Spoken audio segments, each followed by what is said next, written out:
আমরা দেখেছি যে 2 নম্বর স্টুডিও ওইখানে যে সুইমিং ইটা আছে সেখানে স্কোর বোর্ডটা অকেজো রয়েছে।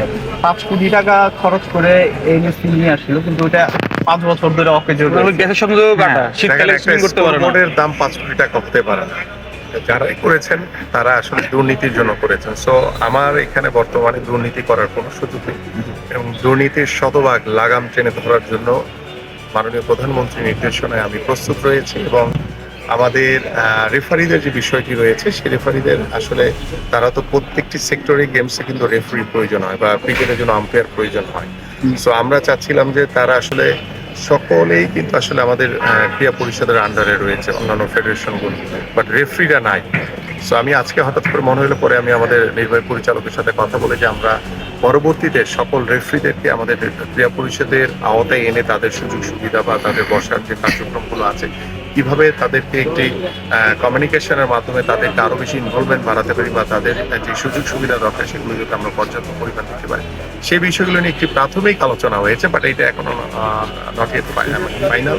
সো আমরা আলোচনা শুরু করেছি। সো আমরা এটা পরবর্তীতে কিভাবে রেফারিদের সাথে বসতে হবে, আমাদের ক্রীড়া পরিষদের যে আমাদের নীতিমালা রয়েছে সবকিছু বসে কিছু জায়গা হয়তো পরিবর্তন করতে হবে আমাদের নীতিমালা, সেগুলো পরিবর্তন করে আমরা চাই যে রেফারিরাও আমাদের একটি অংশ, তাদেরকেও আমাদের ভিতরে নিয়ে আসা। আসলে বিভিন্ন সময়ে খেলার জন্য মাঠে আসা হয়, খেলা দেখার জন্য মাঠে আসা হয়। আজকে আমাদের ক্রীড়া পরিষদে একটি মিটিং ছিল যে আমরা আগামী 30শে এপ্রিল নতুন করে স্পোর্টসের যে কার্যক্রম আমাদের মাননীয় প্রধানমন্ত্রী উদ্বোধন করবেন, এবং সেই উদ্বোধনের যে কার্যক্রম সেটাকে বাস্তবায়ন করার জন্য, খেলাধুলাকে বাস্তবায়ন করার জন্য আমাদের প্রত্যেকটি জেলার ডিসি মহোদয় এবং আমাদের ইউনোরা, তারপরে পাশাপাশি আমাদের যে জেলা ক্রীড়া অফিসার যারা রয়েছেন এবং আমাদের সচিব সহ অন্যান্য যে কর্মকর্তারা, সবার উপস্থিতিতে আমরা একটি মিটিং করেছি। সেই মিটিংয়ের কার কী করণীয় রয়েছে এবং এই নতুন করে স্পোর্টসকে বাস্তবায়নের জন্য কী কী করণীয় রয়েছে সকল বিষয় নিয়ে আমরা আলোচনা করেছি বিশদভাবে। এবং তার পরিপ্রেক্ষিতে হঠাৎ করে নিচে নামার পরে মনে হইলো যে একটু আমাদের যে ঢাকা স্টেডিয়াম, সেই ঢাকা স্টেডিয়ামের আসলে স্টেডিয়ামের যে পরিবেশ, সেই পরিবেশটি আসলে ঢাকা স্টেডিয়ামে নেই, এবং সেই পরিবেশটিকে কিভাবে আমরা ফিরিয়ে আনতে পারি সে বিষয়গুলো নিয়ে ইতিমধ্যে আমি আমাদের ক্রীড়া পরিষদের যিনি নির্বাহী পরিচালক সহ যে কর্মকর্তা রয়েছেন তাদের সাথে কথা বলেছি, এবং আমি নিজেই সরেজমিনে এখন দেখে গেলাম।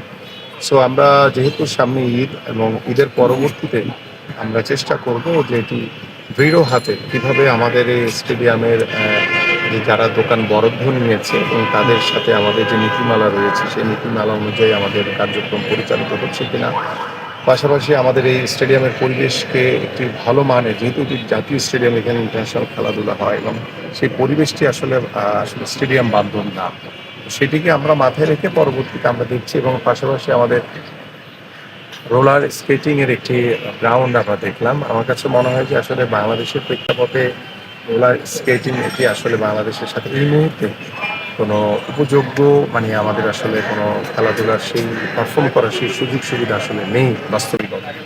সো এটিকে যেহেতু বিগত সময় আমি শুনেছি যে জোর করে তারা আদায় করে এটিকে একটি স্থাপনা তৈরি করেছে, বাট এটিকে আমরা কিভাবে আন্তর্জাতিকভাবে আমাদের যেহেতু ইনডোর সুবিধা সম্পন্ন স্পোর্টস ভিলেজ থেকে শুরু করে অনেক সুযোগ সুবিধা আমরা নিয়ে কাজ করার চেষ্টা করছি, এবং এখানে আমরা অনেক ইনডোর গেমস, আমাদের একটি ভালো জিমনেশিয়াম, আমাদের আরও সুযোগ সুবিধা দেওয়ার মাধ্যমে আমরা এই যে রোলার স্কেটিংয়ের যে ইস্যুটি রয়েছে, আমার মনে হয় যে এটিকে আমরা আসলে বাদ দিয়ে আমরা নতুনভাবে কিছু চিন্তা করছি, এবং এটা আমরা পরবর্তীতে আমাদের যে পর্যবেক্ষক টিম রয়েছে তাদের মাধ্যমে আমরা পর্যবেক্ষণ করার পরে আমরা এটিকে কীভাবে কী করা যায় সেটি নিয়ে আলোচনা করব। পাশাপাশি আমাদের জানেন যে একটি সুইমিং পুলের যে অবস্থা রয়েছে সেখানে আসলে সুইমিং হয় না।